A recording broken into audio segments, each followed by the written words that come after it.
Saint बजा देंगे। अपने नेशनल इदारों को तबाह ना करें अपनी करप्शन बचाने के लिए, और जमहूरियत के पीछे ना छुपे अपनी करप्शन बचाने के लिए।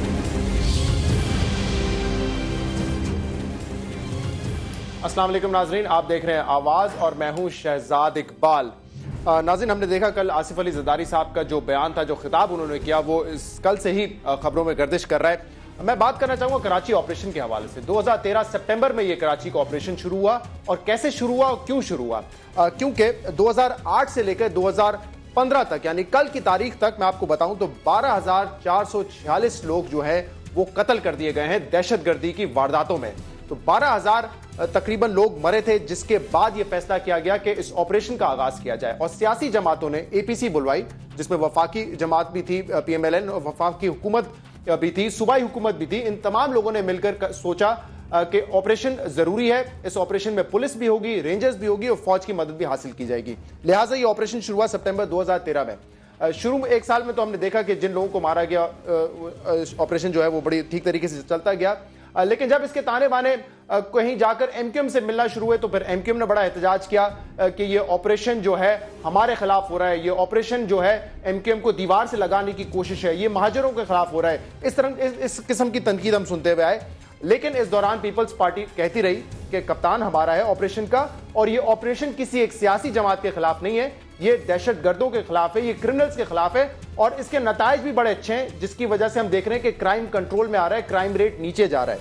लेकिन अब फिर जब हमने देखा एक प्रेस रिलीज आती है, एक एपिक्स कमेटी के मीटिंग में डीजी रेंजर्स जाके बात करते हैं, तो इसके बाद पीपल्स पार्टी का भी रंग बदल जाता है इस ऑपरेशन के हवाले से। और कल जो तनकीद की थी वो तो आपने देखी ज़रदारी साहब की, लेकिन आज फरतुल्लाह बाबर साहब ने यह कहा है कि ये एक मंसूबा है सिंध हुकूमत को गिराने का। ये सब जो आप देख रहे हैं ये एक मंसूबे के तहत हो रहा है। तो इतना एक्सट्रीम स्टेटमेंट, ये यू टर्न कैसे आ गया, इस पर प्रोग्राम में हम बात करेंगे।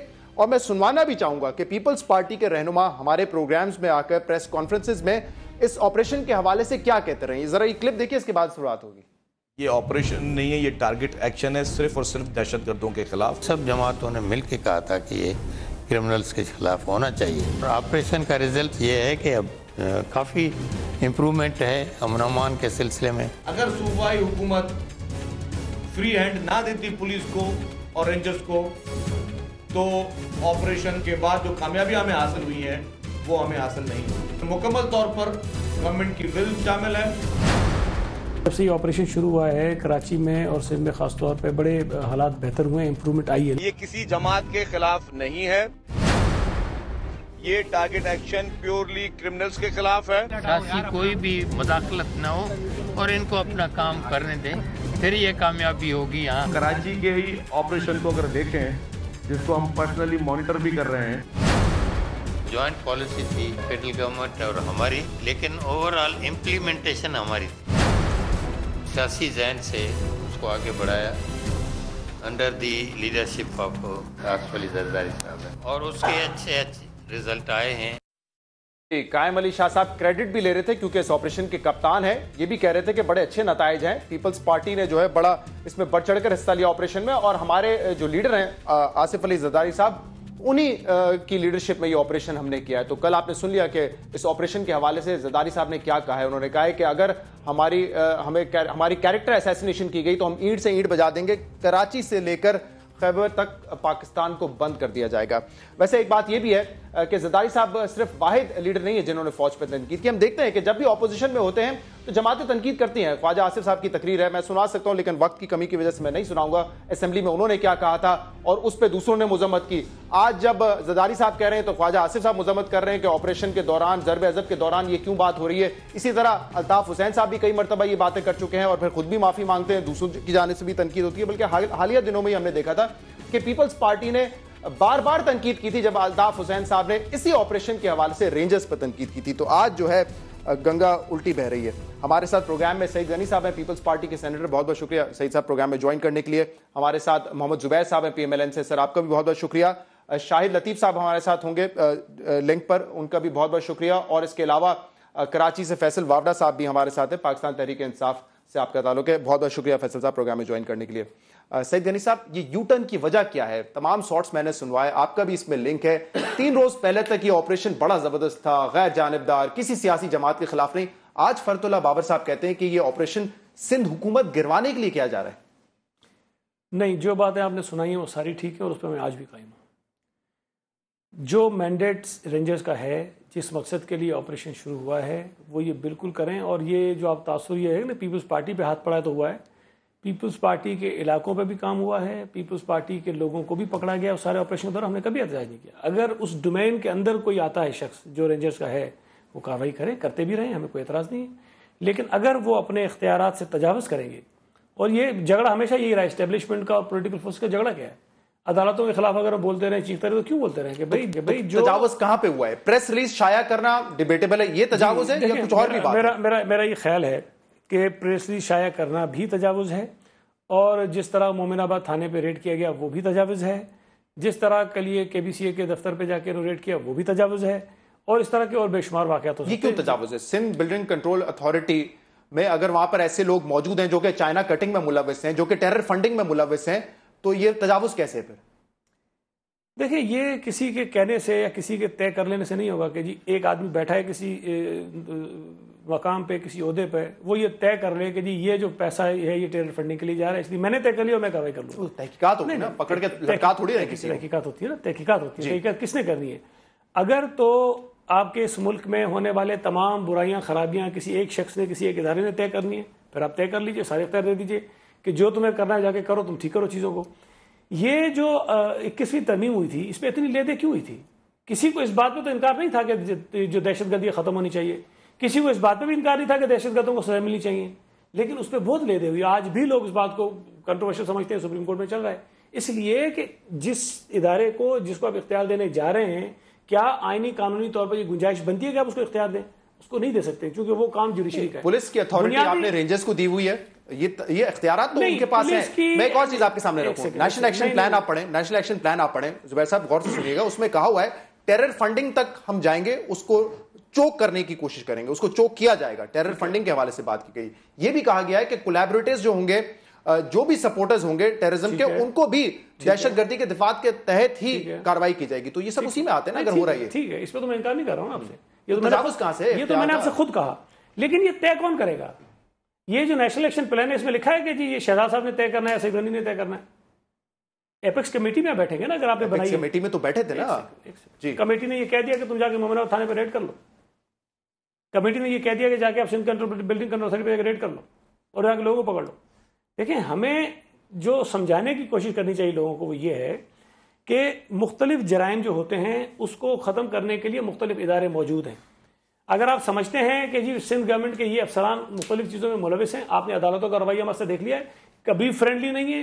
शायद किसी और को सज़ा 1 करोड़ की मिलती है, हमें 10 करोड़ की मिल जाती है, तो हम उस पर भी तैयार हैं। आप जाएँ, आपके दीगर इदारे, फेडरल इदारे, नैब अभी लोगों को पकड़ी, हमने उस पर एतराज़ नहीं किया ना कि जी नैब ने क्यों किसी के खिलाफ जाके कार्रवाई की। हमारे 2 साबिक मिनिस्टर, एक बल्कि सिटिंग मिनिस्टर है, उसके खिलाफ बात आई, हमने तो नहीं कहा कि जी नैब ने ये क्यों किया है, हमने नहीं कहा कि नैब ने तजाविज किया है। हमारा ये नुक्ता नजर जरूर हो सकता है कि आप उसको ज्यादती कर रही है, उसको नहीं करना चाहिए। मैं इस पे फॉलोअप क्वेश्चन, उसका इख्तियार है, ये कर सकते हैं। सही साहब, मैं फॉलोअप क्वेश्चन करूंगा, लेकिन जुबैर साहब आपकी क्या राय है? क्या तजावुज से इख्तियार किया है रेंजर्स ने? क्योंकि हमें तो ये पता था कि इनको फुल अथॉरिटी दी गई है। आज वजीर आजम साहब ने भी कहा है कि जो है बड़ी गैर मुनासिब जबान इस्तेमाल की है जरदारी साहब ने, खासतौर पर उस वक्त जब हम ऑपरेशन की सूरत हाल में। आई थिंक इसमें 2 इशूज हैं। एक तो ये है कि ऑपरेशन के खिलाफ इनके कंसर्न्स हो सकते हैं, बिल्कुल हो सकते हैं, और हर पॉलिटिकल पार्टी, बिकॉज जाहिर है सिंध में पीपल्स पार्टी बहुत रेलिवेंट पॉलिटिकल पार्टी है, सबसे बड़ी पॉलिटिकल जमात है, तो वो कंसर्न्स हो सकते हैं। और दूसरी चीज़ है आसिफ अली जरदारी साहब की स्टेटमेंट।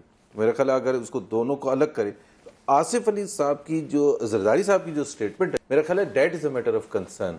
क्योंकि वो जो तजावुज़ की बात कर रहे हैं वो तो परसों भी जो वाक़यात इन्होंने बताए हैं वो तो काफ़ी दिनों से इनके मुताबिक हो रहे हैं, लेकिन the statement from Asif Ali Zardari साहब हैज़ ट्रिगर्ड दिस कंट्रोवर्सी कि जी जो उन्होंने सब कुछ जो कहा है। मेरा ख्याल है कि it would have been far better कि अगर आसिफ अली जरदारी साहब या पीपल्स पार्टी के जो भी सीनियर ये समझते हैं उन कंसर्न्स की निशानदेही करते और कहते हैं कि जी वाइल वी सपोर्ट कि ये जो ऑपरेशन है और हम करते रहे हैं बिकॉज हम ओन करते हैं, एक वक्त में कप्तान भी थे और अब भी सबसे रेलिवेंट पॉलिटिकल पार्टी है। अगर सिंध में खुशहाली आती, कराची सूबाई में हुकूमत है, खुशहाली उनके बगैर आती तो नहीं है, हो सकता तो उसका था। सबसे ज्यादा फायदा पाकिस्तान पीपल्स पार्टी को है, क्योंकि जो इकोनॉमिक डिलीवरी है सिंध के हवाले से, कराची के हवाले से, वो लिमिटेड हो जाती है जब तक चले जरदारी साहब ने तो इस चीज की वजाहत नहीं की, लेकिन सईद गनी साहब कह रहे हैं ना इख्तियारात से तजावुज किया, इसी वजह से ये स्टेटमेंट देखिए उस पर मैं वही कह रहा हूं ना कि उस पर कंसर्न्स अगर हैं तो उसको एड्रेस करने का भी फोरम है।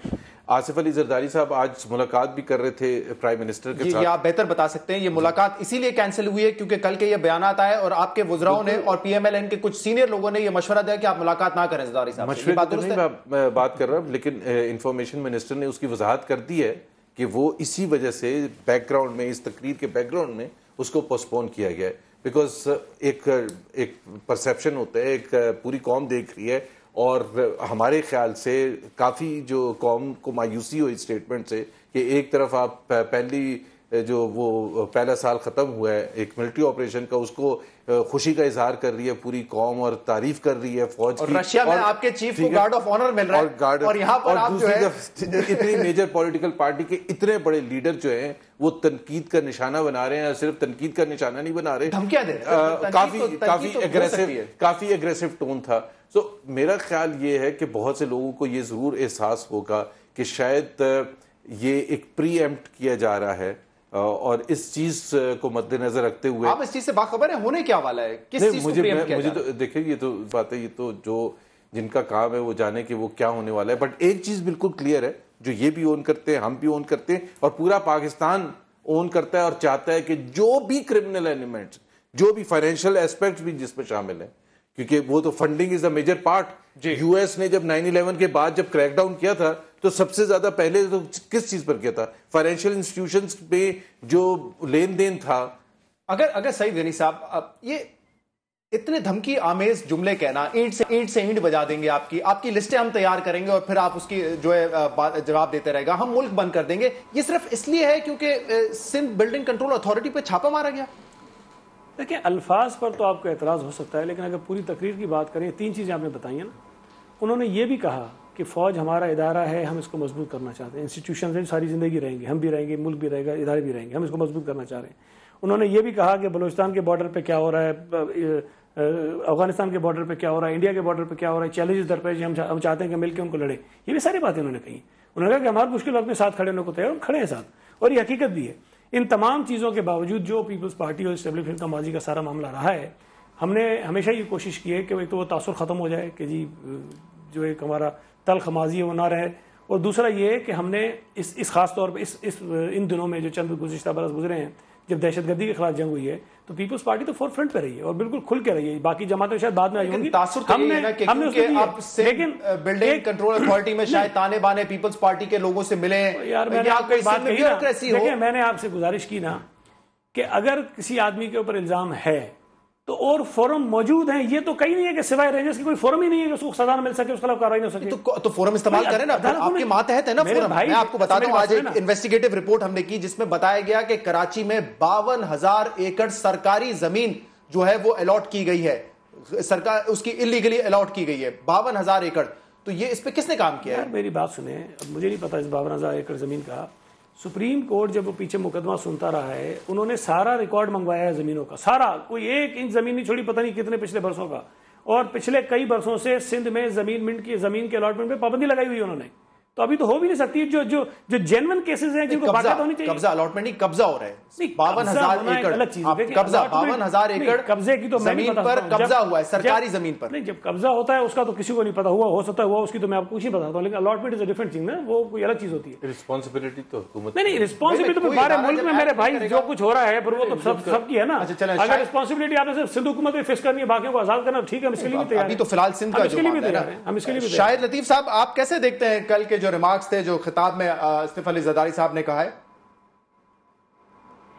देखें जी, इसमें तो कोई दो राय नहीं, नहायत नामुनासिब अल्फाज इस्तेमाल किए गए हैं और जिस ज़ुबान में बात की गई है वो बिल्कुल गैर मुहज़्ज़ब ज़ुबान है। और किसके ख़िलाफ़ इस्तेमाल की गई है? अपनी फ़ौज के ख़िलाफ़। इस तरह के बयानात तो मैं समझता हूँ कि बॉर्डर से उस पार से भी ऐसे बात नहीं होती कि हम ईंट से ईंट बजा देंगे और हमने जब आपकी लिस्ट खोली तो आप जवाब देते रहेंगे सारी उम्र। ये बयान जो है ये क्या है, ये किस चीज़ की रिएक्शन है?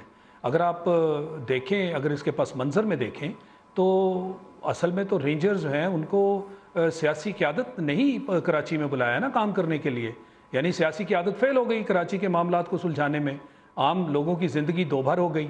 और जब ये देखा कि जी अब हालात उनके काबू से बाहर हो गए तो फिर आपने खुद रिक्वेस्ट की और रेंजर्स आए। और रेंजर्स जो हैं वो तो मिनिस्ट्री, इंटीरियर मिनिस्ट्री के अंडर काम करते हैं ना, फ़ौज के अंडर तो काम नहीं करते, लिहाजा मिनिस्ट्री जो है उनको कंट्रोल भी कर रही है और सूबाई हुकूमत जो है बिल्कुल उसके साथ मिलकर सारा काम यह है वहाँ पे हो रहा है। अब देखना यह है कि जब इससे पहले MQM के यहाँ वो छापा मारा गया, लोग पकड़े गए, असला पकड़ा गया और उस वक्त बहुत चीखों पुकार हुई, फ़ौज के ख़िलाफ़ नाजेबा ज़ुबान इस्तेमाल की गई उस वक्त भी। उसका आगे उसको चलाना चाहिए था, बाकायदा उसकी इंक्वायरी होनी चाहिए थी, और इंक्वायरी जो है वो तो सिविल इंतज़ामिया का काम है ना, सूबाई हुकूमत का काम है।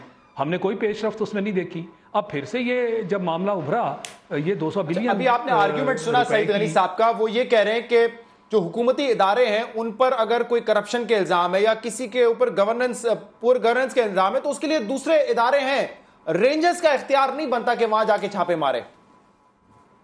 आपने रेंजर्स को इख्तियार दिया तो रेंजर्स ये काम कर रहे हैं ना, आप उनको पकड़ें, आपके अंडर हैं, इंटीरियर मिनिस्ट्री के अंडर हैं, इंटीरियर मिनिस्टर बयान दे रहे हैं, वो रेंजर्स की फेवर में दे रहे हैं, आप उनसे बातचीत करें, फेडरल हुकूमत है, ये कोई फौज का मामला तो नहीं है कि जबरदस्ती आपके सर पे थोप दिया गया और उनसे वो काम लिया जा रहा है जो कि उनकी हुदूद से बाहर है। आपकी हुकूमत है ना, तो इस हुकूमत को वहां होते हुए जब वो आइडेंटिफाई करते हैं प्रॉब्लम्स को, जो कि उनकी जिम्मेदारी है, और देखें ये गठबंडा करें, हम सिर्फ करप्शन और दहशतगर्दी, मेरे नज़दीक ये मुआशी दहशतगर्दी है, ये दहशतगर्दी है जिसमें लोगों से भत्ता वसूल करते हैं आप, जिसमें आप लोगों अगवा बराए तावान के नाम पे भत्ता वसूल करते हैं, लोगों को मारते हैं। ये दहशतगर्दी नहीं है, ये कराची में आम नहीं है ये कारोबार। 230 बिलियन जिसके अंदर फितराना भी, ज़कात भी, अब तो लेवल वहां तक आ गया। और उसके अंदर जो ये 230 अरब की कहानी भी बड़ी अजीब है। एक तरफ तो चीफ मिनिस्टर साहब ने कमेटी बिठाई है, एक तरफ तो चीफ मिनिस्टर साहब ने कमेटी बिठाई है, वो कमेटी फैसला करेगी कि ये इल्जाम दुरुस्त है या नहीं है, और दूसरी तरफ वहां के जो फाइनेंस मिनिस्टर है मुराद अली शाह, वो ऑलरेडी मुस्तरद भी कर चुके हैं कि 230 अरब रुपए जो है ये हवाई फिगर है, इसकी कोई तफसीलात नहीं है। तो एक तरफ मुस्तरद भी कर चुके हैं, दूसरी तरफ कमेटी भी बनाई है। नहीं, ये मामले तो अदालतें तय करेंगी ना, ये मामले तो अदालतें तय करेंगी, ये प्रेस कॉन्फ्रेंस से तो मामले तय नहीं होंगे। वो जो हुकूमत के लोग हैं वो तो पीपल्स पार्टी के लोग हैं और उन्हीं को ब्लेम किया जा रहा है, वो नहीं मानते इस बात को। इससे पहले MQM भी नहीं मानी थी, MQM ने कहा हमें दीवार से लगाया जा रहा है, अब PPP कह रही हमें दीवार से लगाया जा रहा है। अरे भाई MQM और PPP मेजर पार्टीज हैं, ठीक है। मुझे शाहिद साहब, तो फिर किसको पकड़े? शाहिद साहब मुझे एक ब्रेक लेने दें, एक ब्रेक के बाद वावडा साहब से हम बात करेंगे इसी इशू के हवाले से, क्योंकि आज इमरान खान साहब ने कहा है कि अब ये करप्शन छुपाने के लिए पीपल्स पार्टी और PMLN एक हो जाएंगे। इस पर बात होगी एक ब्रेक के बाद।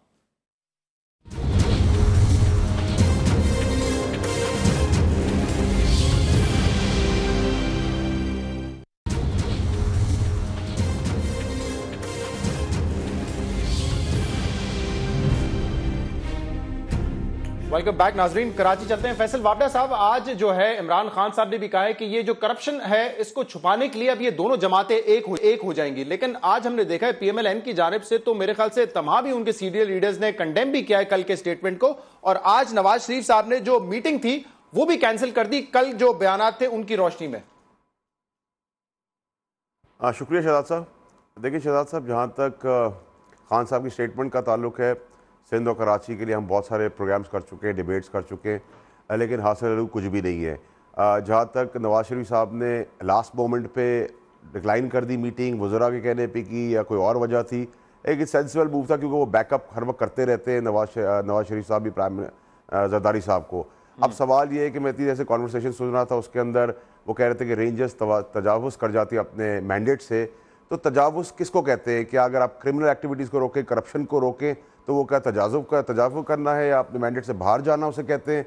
अच्छा, फिर उसके बाद वो कहते हैं कि कोर्ट्स करें या बाकी इदारे करें, एंटी करप्शन ने कोई काम नहीं किया, नैब ने कोई काम नहीं किया, FIA ने गिलानी साहब की रिपोर्ट बनाई, उनसे कराची के चीफ, सिंध के चीफ से वो केस ले लिया गया। उसके बाद मुराई के ऊपर बात आई, मुराई भाग गया, मंजूर काका के ऊपर बात आई, मंजूर काका भाग गए। अब ये भाग क्यों रहे हैं अगर ये सब साफ सुथरे ऑफिसर हैं? अच्छा, आप भागे, मंजूर काका की हिस्ट्री क्या है गनी साहब ज़्यादा बेहतर बता सकेंगे, मैं थोड़ा सा बता देता हूँ।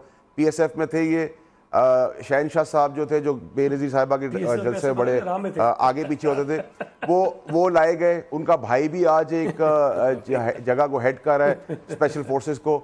उसके बाद गनी साहब हंसते रहे उसके ऊपर, कोई बात नहीं, अब हंसने का ही टाइम आ गया, हंसने और भागने के अलावा कुछ रहा नहीं है। PSF का ऐसे बता रहे थे आप, इंकशाफ किया कि राह में थे, तो खुदा का खौफ करो यार। क्या थे PSF में? मैंने कहा PSF का इंकशाफ आप ऐसे कर रहे हो जैसे आप बता रहे हो कि राह में थे किसी जमाने में। नहीं, मुझे हिस्ट्री बताने दे सर। अब आप हंसेंगे या भागेंगे, दो ही काम होंगे। खैर नहीं तो ये फैसल वामला साहब, क्योंकि अभी कुछ दिन पहले आपने एक प्रेस कॉन्फ्रेंस भी की थी इन्हीं जो है कब्जा माफिया के खिलाफ, और क्योंकि आपका भी ताल्लुक है इसी शोबे से, कब्जे से नहीं लेकिन बिल्डर्स एसोसिएशन से, तो मुझे ये बताएं ये क्या रिकॉर्ड है, ट्रैक रिकॉर्ड है मंजूर काका साहब का? मैं वही बता रहा हूँ शहजाद साहब, गनी साहब थोड़े जज्बाती हो जाते हैं बिफोर टाइम। देखिए ये आगा सिराज दुरानी साहब के लिए पहले आगा सिराज दुरानी साहब के लिए ये मुर्गे पकड़ के दिया करते थे KDA के जितने भी एक्स्ट्रा फ्लोर्स और एक्स्ट्रा लैंड के ऊपर। उसके बाद फिर इनको इंडक्ट कर दिया गया, फिर इनको डिप्टी कंट्रोलर बिल्डिंग बनाया गया, फिर कंट्रोलर बिल्डिंग अथॉरिटी बनाया गया, और उसके बाद ये इनका भाई जरदारी साहब का बॉडीगार्ड भी था। फिर वो आजकल स्पेशल फोर्सेस के चीफ लगाए गए सिंध के अंदर, जिसमें सारी फिर जो भी क्राइटेरिया थे उसको साइड लाइन किया गया। अब प्रॉब्लम हमारी ये है कि हम जब भी काका की बात करें या मुरई की बात करें, सब भाग जाते हैं। उसके बाद आर्मी के लिए वो सब जबान इस्तेमाल करें जो दुश्मन को करनी चाहिए। हम MQM जब ये बात करती है तो हम उनके ऊपर तो गद्दारी का लेबल, मैं भी सबसे आगे होता हूँ उनको क्रिटिसाइज करने में, लेकिन जरदारी साहब की बात आती है तो बहुत धीमे धीमे लफ्जों में हर कोई बात करे, सिवाय ख्वाजा आसिफ के। मुझे उसका क्राइटेरिया वजह समझ नहीं आ रही। मीटिंग क्यों कॉल हुई, आखिरी वक्त में क्यों डिक्लाइन हुई, ये भी एक सवाल है, इसको भी हम छोड़ देते हैं। अब आप आर्मी के ऊपर आ जाए। अगर मेमो गेट स्कैंडल पे आपने एक एक्शन ले लिया होता तो आज जरूरत नहीं होती जरदारी साहब की ये मूंछों पे ताव लगाना। मतलब ये सूट नहीं करता, ईंट से ईंट बजा देना, हम जंग करेंगे अपनी फौज के खिलाफ, आप खुद जंग करेंगे, मूंछों पे ताव लगाना। There has to be a differentiation between an ex-president and a गुंडाइज्म। मैं जरा सईद गनी साहब से पूछूं, क्योंकि आप भी कह रहे हैं बेहतर शायद जानते होंगे, ये कौन है मंजूर काका साहब? मंजूर कादर काका साहब जो कि फरार भी हो गए, गायब हैं या पता नहीं क्या है, लेकिन क्यों नहीं आ रहे सामने? क्यों नहीं? मेरा ख्याल है कि मुझसे ज्यादा मालूमात उनके पास है, उन्होंने आपको बता दिया। मेरे पास इतनी मालूमात नहीं है उसके मुतालिक। लेकिन मैं एक बात वाज़ेह करूँ, आसिफ अली जरदारी साहब की तकरीर फौज के खिलाफ नहीं थी। उन्होंने ये कहा कि तुम 3 साल के लिए आए हो, तुम 3 साल के लिए आए हो, इसका मतलब है किसी इंडिविजुअल को वो कह रहे थे। ठीक कौन है इंडिविजुअल वो? मेरा ख्याल है कि डीजी रेंजर्स, मेरा ख्याल है इदारे का सरबराह हो उसको आप मेरा ख्याल है इंडिविजुअल को कहा। तकरीर पूरी सुन लें, अगर वो फौज के खिलाफ है तो फिर आपको दोबारा सुन लें गौर से, एक दफा पूरी। आप जब प्रोग्राम खत्म करेंगे ना, दोबारा सुन लीजिएगा, पूरी तकरीर सुनिएगा, और उसमें जो अच्छी बात है वही सुनिएगा। दूसरी बात ये, मेरे बड़े भाई अच्छी बात कर रहे हैं कि बिल्कुल फौज के खिलाफ नहीं बात करनी चाहिए, और मैं बिल्कुल हामी हूँ, और खासतौर पर हालत में बिल्कुल भी नहीं करनी चाहिए। लेकिन क्या अगर आप रियासत के खिलाफ गद्दारी जैसे इकदाम करें, आप लोगों का ये टैक्स नहीं देना, बिजली की बिल नहीं भरना, ये और बेशुमार बातें मैं आपको गिना सकता हूं। उस डिस्कशन को यहाँ तो ना लेकर आए ना। आज हम भाई जब वो मुझे दर्ज देंगे, एक मिनट, जब वो मुझे दर्ज देंगे कि भाई आप ये काम जो कर रहे हो बड़ा गलत कर रहे हो, तोबा बड़ा गुनाह कर रहे हो, तो मेरे भाई मैं आपको बताऊंगा कि आप उसे बड़े गुनाह कर चुके हो। और वो अगर किसी और मुल्क में हो रहा होता तो उस पर तो रियासत के खिलाफ गद्दारी है, वो हुकूमत के खिलाफ ही नहीं है, वो रियासत के खिलाफ गद्दारी है। ये जो बिल भरे जाते हैं, जो टैक्स दिए जाते हैं, वो नवाज शरीफ के मुस्लिम लीग नून के खाते में नहीं जाते हैं, वो इस रियासत के खजाने में आते हैं। आपकी CC की मीटिंग की प्रेस रिलीज अभी मेरे सामने आई है, और उसमें बड़ा उसमें कुछ ये सारा एक पैराग्राफ लिखा हुआ है कि खाली मीडिया ने जो है उसकी पॉजिटिव स्टेटमेंट नहीं दिखाया, बाकी इस पे कोई बात नहीं हुई। आज कोई रेंजर्स के इल्जाम अपनी प्रेस रिलीज में डिस्कस नहीं किया आपने कि रेंजर्स वहां पे क्या कर रही है, हुकूमत के खिलाफ मंसूबे बना रही है। मैं तो आपके साथ यहाँ बैठा हूँ, मैं CC में नहीं था, मैंने बता दिया ना आपको कुछ नहीं। अब मैं जब जाऊंगा, जब तफसील मुझे पता चलेगी तो सारी चीजें आपको बता दूंगा। देखिए, चीफ मिनिस्टर साहब ने जो बता रहे थे अपने, क्या एयर वाइस मार्शल साहब जो हैं, तो उस हवाले से चीफ मिनिस्टर ने DG रेंजर को भी खत लिखा है, इंटीरियर मिनिस्टर को भी लिखा है, और उसमें तमाम वो रेफरेंसेस, वो कवानीन दिए हैं जिसके तहत रेंजर्स को बुलाया गया था, जिसके तहत रेंजर्स के इख्तियारात बताए गए थे कि तुमने ये काम करना है, ये काम करो आप। अगर उस इख्तियारात के अंदर रह के काम करते हैं, हमें कोई एतराज नहीं है। देखें, उस इख्तियारात से बाहर कोई भी निकलेगा, कोई भी निकलेगा, उस पर तो मुझे नहीं समझ आती कि आप लोगों को क्यों परेशानी है कि अगर वो ये कर रहे हैं तो ठीक है। वो भाई, अगर इस मुल्क में जब भी मार्शल लॉ लगा है, जब लगा है, तब उन्होंने ये कहा है कि तबाह कर दिया, बर्बाद कर दिया, कुछ जगह में इसलिए आगे थे, और लोग उसको जस्टिफाई कर देते हैं कि ठीक किया था। अगर वो सारे काम गलत है, किसी भी वजह से हो, चाहे वो उनकी जो रीजनिंग होती है वो ठीक होती है, गलत होती है, अगर वो गलत है तो कोई भी काम इख्तियारात से तजावुज़ करके आप करेंगे, चाहे उसकी नीयत आपकी कितनी ठीक क्यों ना हो, वो गलत ही कहलाएगा, वो ठीक नहीं होगा। तो फिर ये टेरर फंडिंग कौन देखेगा? आप ये तो नहीं कर सकते ना कि सिर्फ जो अच्छा मैं करने जा रहे हो उसको आपने उठा लिया, लेकिन जो लीड है उसको आप छोड़ देंगे। आपको बताता हूँ। देखें, DG रेंजर्स ने प्रेस रिलीज जारी की ना, उससे पहले वो खुद कहते हैं कि ये रिपोर्ट हमने एपेक्स कमेटी में रखी थी। क्यों रखी थी भाई? अगर आपका मैंडेट था, अगर आपने सारे काम करने आप कर लेते। बत्ताखोरी के खिलाफ वो कर सकते हैं, हमने कभी नहीं कहा कि आपने क्यों रोका है। मंशियात के खिलाफ वो कर सकते हैं, हमने कभी नहीं कहा कि क्यों आपने किया। कब्जा माफिया के खिलाफ नहीं कर सकते? कर सकते हैं, तो वही तो करने जा रहे हैं मेरे भाई। वो अलग चीजें हैं ना। अब आप सारी चीजों को मिसअप करेंगे, कहां से पता चलेगा सर अगर कब्जा माफिया? अच्छा, रिकॉर्ड है नहीं, पहले बंदा उठा फिर उससे रिकॉर्ड निकल रहा हो, ऐसा बंदे का उठाया, वो तो रिकॉर्ड उठाया। अभी कुछ नहीं है, मुझे पहले उठा के ले जाए, मुझे जूते मारे, सिंध बिल्डिंग कंट्रोल अथॉरिटी से रिकॉर्ड उठाया ना, पता चल जाएगा। मेरे भाई बेसिक जो प्रॉब्लम हमारी अंडरस्टैंडिंग में वो ये है कि हर आदमी का अलग अलग काम है। एक आदमी अगर कितना ही ईमानदार है, नेक नियत है, आप उसको ये नहीं कह सकते ये सारा मुल्क तुम्हारे ठेके पर, तुम उसको ठीक करो। उसके जिम्मे जो काम है वो करे। अदालतों से हमारा इख्तलाफ क्या है? अदालतों का एहतराम है, फौज का एहतराम है, लेकिन जो उनका काम है वो काम करे ना। अगर उस काम से ओवर स्टेपिंग करेंगे, हम बिल्कुल करेंगे। क्या करेंगे? फारिग कर देंगे, क्योंकि आप ही ने बुलाया था मेरे ख्याल से 1989 से, आपकी पार्टी ने ही बुलाया था। हर 4 महीने बाद एक्सटेंशन भी देते हैं, फिर क्या करेंगे? वापस भेज देंगे उनको? नहीं, जरूरत तो नहीं है। नहीं, ये बात भी नहीं है मेरे भाई। ये नहीं, जब ईंट से ईंट बजा सकते हैं, जब नहीं वो कुछ कह रहे हैं तो उसको मैं बता रहा हूँ, ऐसा भी नहीं है मेरे भाई। हमें पता है कि हमारे इख्तियारात क्या हैं, हम क्या कुछ कर सकते हैं। हम एक पॉलिटिकल लोग हैं, हमारी एक पॉलिटिकल हिस्ट्री है, और ये हम इस तरह नी डाउन होकर पॉलिटिकल लोग वैसे बड़ा फायदा उठाते हैं, क्योंकि अब वो एक प्रेस रिलीज आ गई, अब उसका जवाब नहीं दे सकेंगे, आप टीम पे आके कुछ भी कहते रहेंगे। एक कोर कमांडर ने इतनी बड़ी तकरीर कर दी थी, उसको करनी चाहिए थी एज ए जनरल। आपने की इस तरह शो? पूछा उनसे कि क्यों किया आपने तकरीर? एक पॉलिटिकल आदमी ने बात कर ली तो उस पर सारे शोज हो रहे, परेशानी हो रही, क्यों कर दिए? तो भाई उससे भी पूछेंगे क्यों किया आपने तकरीर? आपको करनी चाहिए थी। डीजी रंजन से आपने पूछेंगे आप ये प्रेस गलत है, सही है, आपको देनी चाहिए थी। नेशनल एक्शन प्लान में अगर ये लिखा हुआ है कि आपने टेरर फंडिंग को जो है रोकना है, ये किस तरह रोकेंगे? ये तो कह रहे हैं इख्तियारात से तजावुज़ है, कौन करेगा? यहाँ पे नैब करेगी, एफआईए करेगी? अगर इन इदारों ने करना है तो अब तक तो नहीं किया ना। एफआईए करे। देखिए, मेरा ख्याल है ये इतना सेंसिटिव मामला ना कि अगर हम बहस इस पर करेंगे कि सर्टेनली मैं उसमें ज्वाइन नहीं करूंगा कि फौज को क्या करना चाहिए, क्या नहीं करना चाहिए। डीजी रेंजर्स उस नेशनल एक्शन प्लान के तहत ऑपरेशन करना है, बिल्कुल क्लियर कट है, और ऑपरेशन में एक वाइड रेंजिंग पावर्स हैं रेंजर्स के पास। अब उसमें जैसे मैंने पहले कहा था कि किसी भी पॉलिटिकल पार्टी के, और जाहिर सी बात है जो पॉलिटिकल पार्टीज रेलिवेंट हैं कराची के हवाले से, जो पाकिस्तान पीपल्स पार्टी है या मुत्तहिदा कौमी मूवमेंट है, अगर उनको कंसर्न्स हैं तो वो फोरम भी अवेलेबल है। उस फोरम में आके मेरा ख्याल है अपने कंसर्न्स का अगर आपने प्रेस रिलीज पढ़ी हो, उसमें कितनी दफा पिछले 3-4 महीने में कितनी दफा ऑल पार्टीज कॉन्फ्रेंस हो चुकी हैं, कितनी दफा पाकिस्तान पीपल्स पार्टी के लीडर्स जो हैं वो प्राइम मिनिस्टर के साथ और दूसरे।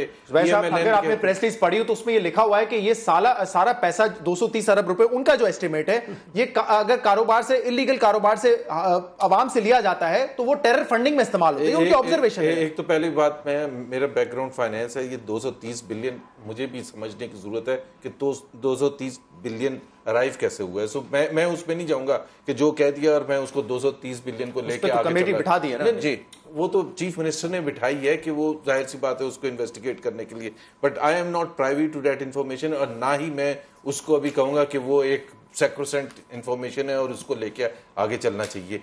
मेरा सिर्फ कंसर्न जो पाकिस्तान पीपल्स पार्टी से है वो ये है कि पाकिस्तान पीपल्स पार्टी ने बिल्कुल सपोर्ट किया, और सितंबर 2013 का जो आपने हवाला दिया था, उस वक्त पीपल्स पार्टी के चीफ मिनिस्टर थे, उन्होंने ओन किया, कप्तानी ली उसकी, और उसको आगे लेके चले और बहुत भरपूर अंदाज में सपोर्ट किया पाकिस्तान पीपल्स पार्टी ने सिंध कराची के ऑपरेशन को, और आज तक किया था। अब मसला सिर्फ जो मेरा पॉइंट ऑफ डिफरेंस है पाकिस्तान पीपल्स पार्टी से, मैं ना ही इल्ज़ामात लगाऊंगा कि क्या करते रहे या क्या नहीं करते रहे, इनको अगर कंसर्न है तजावुज़ करने के हवाले से, और शहजाद इसमें मेरा ख्याल है थोड़ा सा, मैं कहता हूँ अल्फाज का चुनाव अगर ज़्यादा बेहतर होता तो ये इशू इतना बड़ा ना होता, क्योंकि सेटिस्फाई तो सबको होना चाहिए।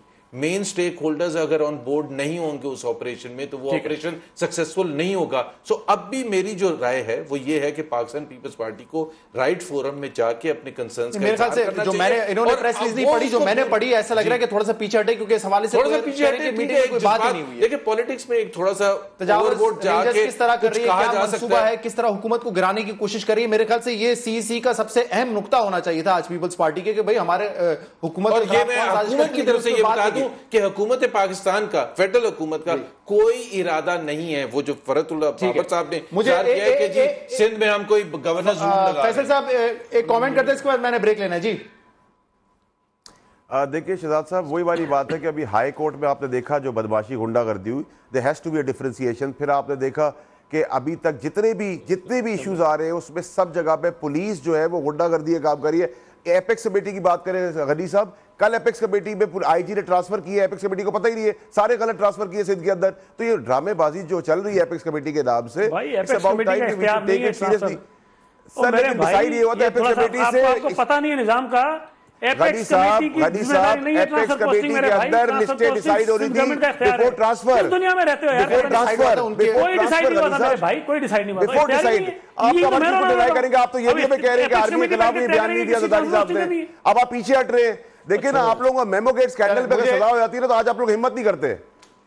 आप एक सारे केस के अंदर अगर रिकवरी हो जाती है, हार अरे हमारे बंदे मरवा के अभी तुम्हारी तस्कीन नहीं हुई और मरवा। हाजिर होते हैं, हमारे साथ रहिए।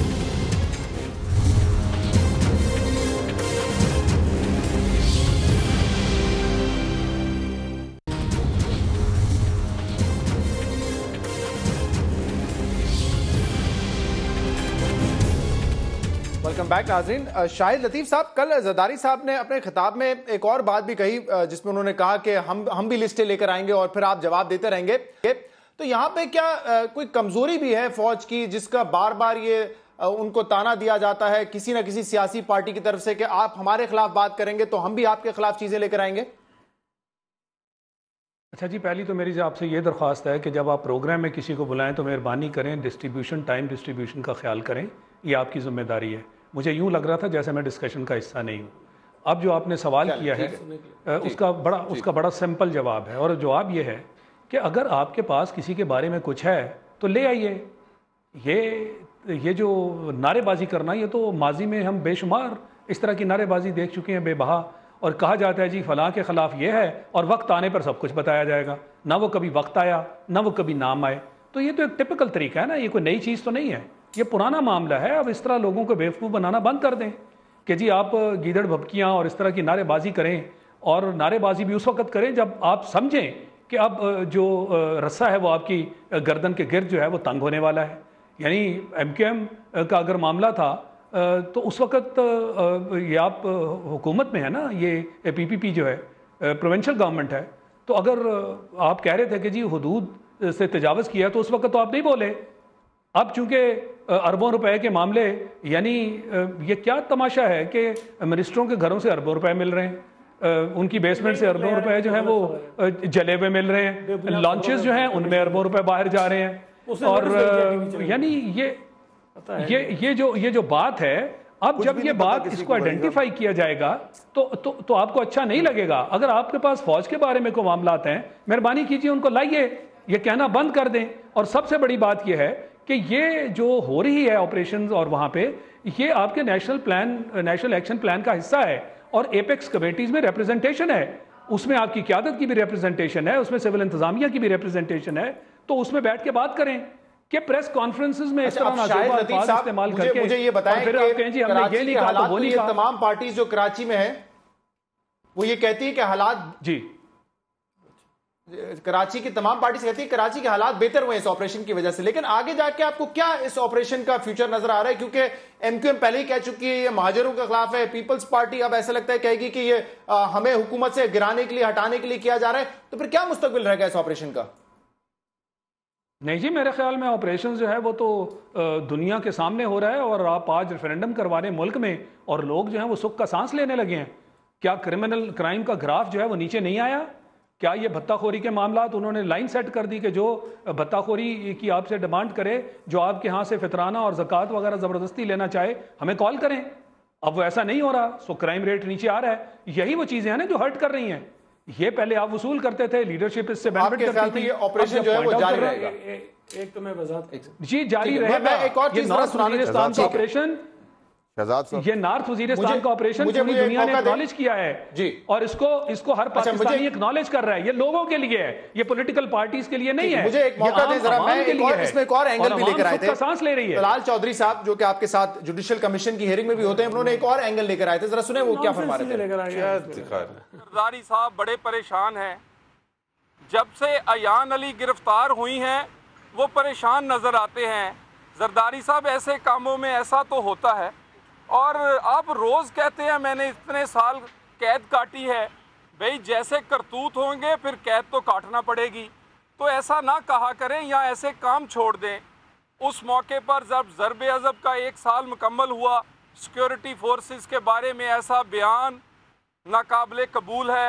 जुबैर साहब जी, ये क्या था? मतलब ये बात कहाँ से आ गई? गलत कहा था, मेरा ख्याल है ऐसा कहना नहीं चाहिए था। नहीं, मज़ाहिया ये अंदाज में मेरा ख्याल बात ऑन अ लाइटर नोट कहा गया था, लेकिन कहना नहीं चाहिए था। और मेरा ख्याल है हमें कोई बिलो द बेल्ट चाहिए। हाँ, बिलो द बेल्ट आप कह सकते हैं जी। मुझे वाइंड अप इस पे करना है। देखिए, अब एक तासुर ये जो मिल रहा है, तासुर ये मिल रहा है कि सिंध हुकूमत में इतनी करप्शन हो रही है, चाहे वो सियासतदान कर रहे हो, बाअसर अख्तियार लोग कर रहे हो या ब्यूरोक्रेसी कर रही हो, और अब जब वसी हो रहा है ये ऑपरेशन तो फिर आपको इस पे तकलीफ हो रही है। ये इंप्रेशन है और मेरे ख्याल से हर कोई बाय भी कर रहा है। ये हमारी बदनसीबी है कि हमारे खिलाफ परसेप्शंस बड़ी जल्दी से बन जाते हैं और बनाने वाले बहुत लोग हैं। एक तो मैं वजाहत कर दूं, ये मास्टर साहब बगैर सोचे समझे बात कर देते हैं। वो जिन वजीर का हवाला दे रहे हैं, जिस टीवी चैनल ने वो खबर चलाई उसको 2 अरब रुपये डेफिनेशन का उसने नोटिस भेजा हुआ है। ठीक है जी, वो खबर बिल्कुल बेबुनियाद है, गलत है। तो मेहरबानी करके उस तरह बगैर अखबारी इतलात के मुताबिक जो है वो बातें करना मुनासिब नहीं लगती है। दूसरी बात देखिए, ये जो परसेप्शन है ये बदकिस्मती से आप सही कह रहे होगा, लेकिन आप देखिए पिछले कुछ अरसे से वो लिखने वाले जो सो रहे थे काफ़ी अरसे से, वो फिर एक्टिव हो गए। और एक साहब जो बहुत रेगुलर लिखते हैं, उनको मैंने 2 चीज़ें खुद बताई फेडरल गवर्नमेंट की। मैंने कहा भाई ये स्कैंडल है, इस पर क्यों नहीं लिख रहे आप इतना बड़ा? मैंने लिखा था, मैं कहा मेरी नजर से नहीं गुजरा। जो चीजें यहाँ हो रही हैं बड़ी बड़ी, आप उसमें लिखने को तैयार। एक सेकंड ना, प्रमोशंस हुए ना, हमने शोर उठाया तो उन्होंने कहा जी वो पता ही पॉलिटिकल बॉडी से सिंधे उठाते। फवाद असल फवाद का इतना गलत है, मैं इतनी चीजें आपको लाके दिखाता हूं। आप लाके दें, मैं चलवाऊंगा। नहीं आप तो चलाएंगे भाई, मैं उनको कह रहा हूं जो हमारे खिलाफ परसेप्शन की आप बात कर रहे हैं वो बैक्ड बाय एविडेंस भी है ना। अगर मैं आपको बता रहा हूं कि आज हमने ये किया कि 52,000 एकड़ कब्जा हुआ है जमीन पर, 12,500 लोग मर गए हैं पिछले 5 सालों में, 7 सालों में, तो सर ये एविडेंस है ना। ये भाई कराची में तो हो रहा है, हमने तो माना कि वहां हालात खराब थे ना। ये तो प्रोग्राम क्लोज करना है जी। लास्ट कमेंट दे दें जी फैसल साहब। इनसे ये भी पूछना है, इमरान खान साहब ने कहा था जनरल के लिए, शहजाद साहब जनरल का पता नहीं पेशाब निकल जाता है, मुझे नहीं पता, सिर्फ जरदारी साहब को पता है। पूछे जरदारी साहब लीडर है या गुंडे हैं, प्रो पाकिस्तानी है, गद्दार है। और दूसरी बात तुम्हारा यार पता नहीं, मेरा मुंह ना खोलो ना। मैंने पूछा सवाल, तमीज के दायरे में बात करो, तमीज के दायरे में क्या करो। जरदारी साहब के लिए बदतमीजी करोगे, मैं वो राज खोलूंगा तुम्हारे में, इमरान खान के भी। दादा हीरो ना बने, दादा बदतमीजी ना करे, दादा स्मार्ट ना बने। प्रोग्राम पैसे के बलबूते पे सियासत करता है। पैसा प्रोग्राम मुझे क्लोज करना है। इस प्रोग्राम का फीडबैक सोशल मीडिया पे आप दे सकते हैं। इजाजत दीजिए, अल्लाह हाफिज़।